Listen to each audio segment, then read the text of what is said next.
में से कौन सा कथन अक्सर समाचारों में देखे जाने वाले लुक आउट सर्कुलर (LOC) जारी होने के विचार को सबसे अच्छा दर्शाता है? 1. यह सुनिश्चित करने के लिए जारी किया जाता है कि अपराधी या आरोपी देश छोड़कर न जाएं। 2. LOC प्राप्तकर्ता अदालत से राहत पाने के लिए सर्कुलर को चुनौती नहीं दे सकता है। 3.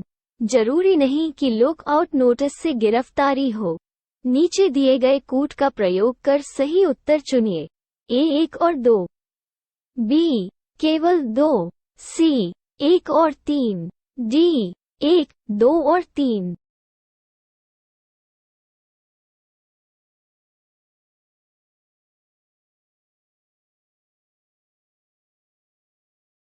उत्तर C। लुक आउट नोटिस यह क्या है, कब जारी किया जाता है?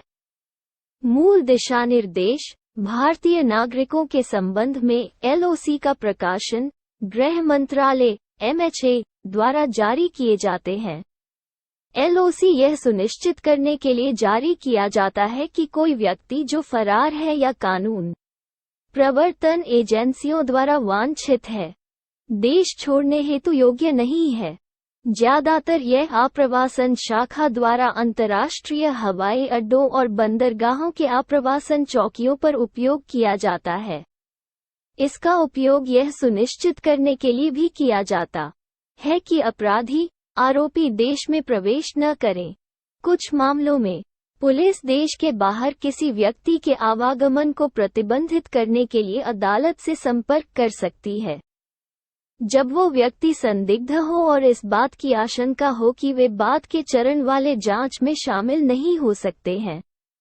LOC प्राप्तकर्ता व्यक्तिगत परिपत्र को चुनौती दे सकता है और अदालत से राहत प्राप्त कर सकता है उस अधिकृत प्रवर्तक के विशिष्ट अनुरोध पर जिसके अनुरोध पर LOC जारी किया गया था। आप्रवासन ब्यूरो द्वारा एक LOC को संशोधित, हटाया, वापस लिया जा सकता है।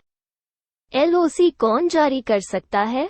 एक अधिकारी जो उप सचिव के पद से नीचे का अधिकारी न हो या एक अधिकारी जो राज्य सरकार में संयुक्त सचिव के स्तर से नीचे का न हो।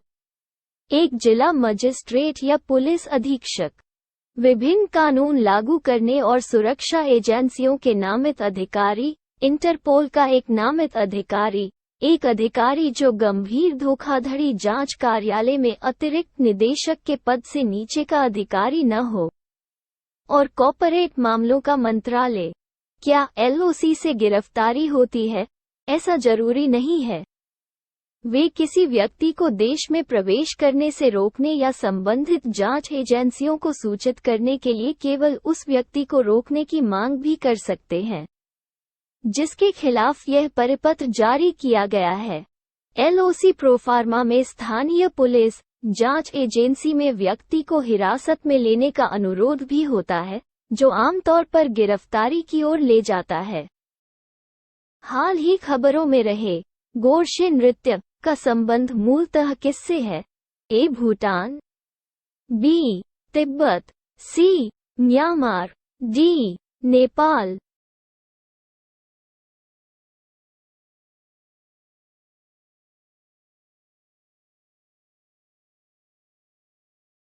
उत्तर B। संदर्भ: उत्तरी दिल्ली में मजनू का टीला 1950 के दशक से निर्वासित तिब्बतियों का घर रहा है, लेकिन एक साल पहले ही गोरशी दुनिया भर में विभिन्न शरणार्थी बस्तियों में रहने वाले समुदाय को मजबूत करने हेतु पारंपरिक तिब्बती संस्कृति को बढ़ावा देने के लिए दिनचर्या का हिस्सा बन गया था। गोर का अर्थ है वृत्त और शे का अर्थ है नृत्य, इसलिए गोरशे का अर्थ है लोगों के समूह द्वारा किया जाने वाला एक चक्रीय वृत्तीय नृत्य। हर जगह इस नृत्य का तिब्बतियों द्वारा स्वागत किया जाता है, खासकर तिब्बत के लहोखा प्रांत में। तिब्बती खुले क्षेत्रों जैसे चौकों, खलिहानों और घास के मैदानों पर गोरशी नृत्य करते हैं। पुरुष और महिलाएं साथ में हाथ पकड़कर नृत्य करते हैं और बारी बारी से गाते हैं। दर्शक उनका उत्साहवर्धन करते हैं। युवा, बूढ़े और औरतें गोल गोल नृत्य करते हुए नृत्य को केंद्र मंच पर ले जाते हैं। ग्रिपिंग सर्कल नृत्य लहाकर या व्हाइट वेडनेसडे को किया जाता है, क्योंकि इसे शुभ माना जाता है। इस अवसर पर बजाया जाने वाला पारंपरिक संगीत ज्यादातर तिब्बत में उत्पन्न हुआ। हालांकि इसमें से कुछ की रचना धर्मशाला में रहने वाले तिब्बतियों द्वारा भी की गई है। गोरशे का समापन एक गर्वित रैप पद्य के साथ होता है, जो भीड़ को उत्साहित करता है। महत्व: गोरशे के माध्यम से तिब्बती अपने बच्चों को छोटी उम्र से ही अपनी विरासत और रीति रिवाजों के बारे में सिखाते हैं। यह उनमें देशभक्ति की भावना पैदा करता है और उन्हें अपनी संस्कृति को आत्मसात करने में मदद करता है और मूल देश से दूर पैदा होने के बाद भी अपने मूल को नहीं भूलने देता है और उन्हें अपनी मातृभूमि के साथ संबंध बनाए रखने में मदद करता है। यह अपनत्व की भावना को बढ़ाने और समुदाय की संस्कृति को बनाए रखने का एक प्रयास है। राष्ट्रीय मत्स्य विकास बोर्ड (NFDB) के संदर्भ में निम्नलिखित कथनों पर विचार करें। 1. इसकी स्थापना वर्ष 2006 में एक गैर स्वायत्त संगठन के रूप में हुई थी। 2. NFDB की स्थापना मत्स्य मंत्रालय के तहत हैदराबाद में एक पंजीकृत सोसाइटी के रूप में की गई थी। 3. NFDB की कार्यकारी समिति का नेतृत्व मत्स्य पालन, पशुपालन और डेयरी मंत्री करते हैं। ऊपर दिए गए कथनों में से कौन सा से सही है? ए. केवल 2, B. 1 और 2, C. 1, 2 और 3, D. 1 और 3।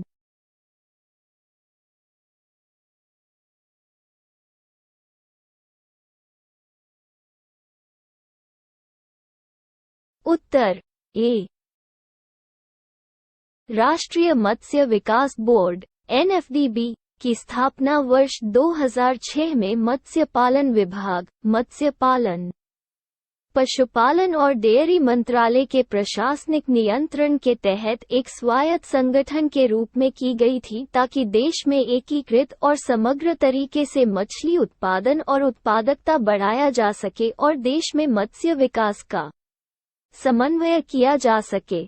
NFDB की स्थापना हैदराबाद में एक पंजीकृत सोसाइटी के रूप में की गई थी। मत्स्य पालन, पशुपालन और डेयरी मंत्री की अध्यक्षता में एक शासी निकाय द्वारा NFDB की गतिविधियों की देखरेख की जाती है। शासी निकाय और कार्यकारी समिति इस बोर्ड की गतिविधियों पर विचार करती है और निर्णय लेती है और समय समय पर मार्गदर्शन प्रदान करती है। कार्यकारी समिति, जिसका अध्यक्ष मत्स्य पालन विभाग का प्रभारी सचिव होता है, बोर्ड के मामलों और कार्यों का सामान्य अधीक्षण, निर्देशन और नियंत्रण प्रदान करता है। NFDB का नेतृत्व एक मुख्य कार्यकारी करता है।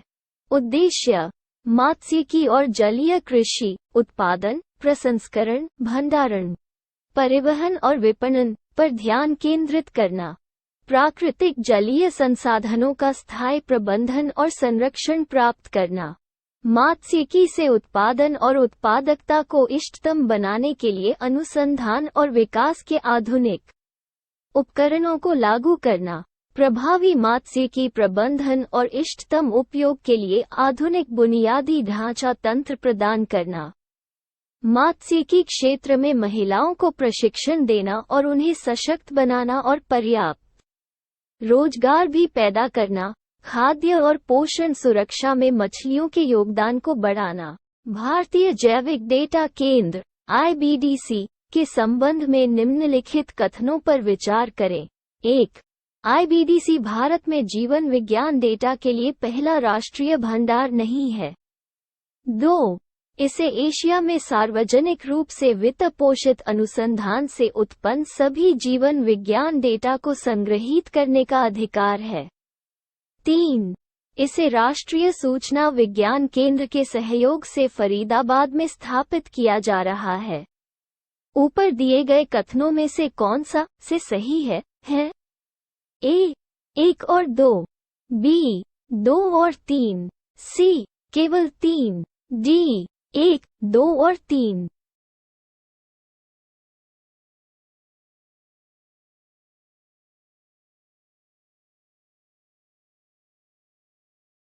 उत्तर सी।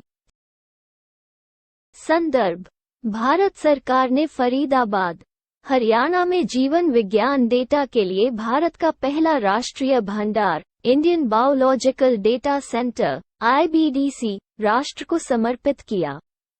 भारतीय जैविक डेटा केंद्र (IBDC) भारत में जीवन विज्ञान डेटा के लिए पहला राष्ट्रीय भंडार है। IBDC को भारत में सार्वजनिक रूप से वित्तपोषित अनुसंधान से उत्पन्न सभी जीवन विज्ञान डेटा को संग्रहीत करने का अधिकार है।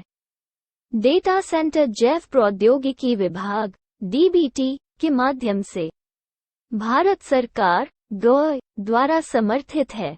यह राष्ट्रीय सूचना विज्ञान केंद्र (NIC) भारत के सहयोग से राष्ट्रीय राजधानी क्षेत्र में जैव प्रौद्योगिकी के क्षेत्रीय केंद्र (RCB) फरीदाबाद में स्थापित किया जा रहा है।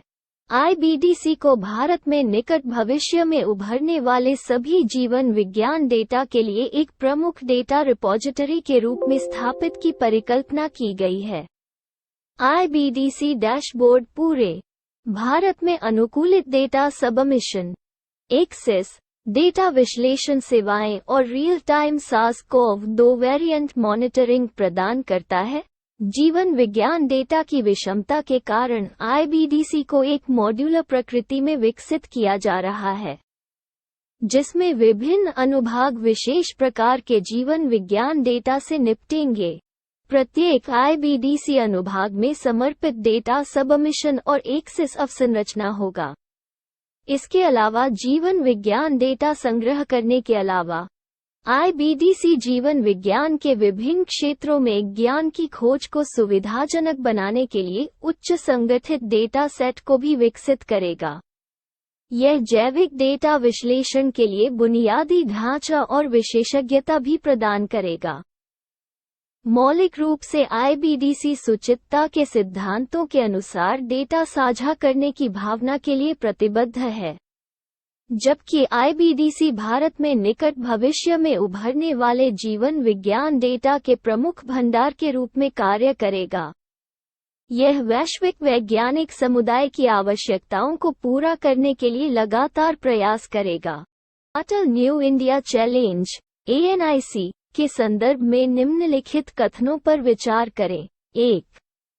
यह महिला एवं बाल विकास मंत्रालय द्वारा शुरू की गई एक प्रमुख योजना है। 2. यह योजना भारत के विकास और वृद्धि के लिए महत्वपूर्ण क्षेत्रों में नवाचारों को प्रोत्साहित करने के लिए धन मुहैया कराती है। ऊपर दिए गए कथनों में से कौन सा से सही है? A. केवल 1, B. केवल 2, C. 1 और 2 दोनों, D. उपरोक्त में से कोई नहीं।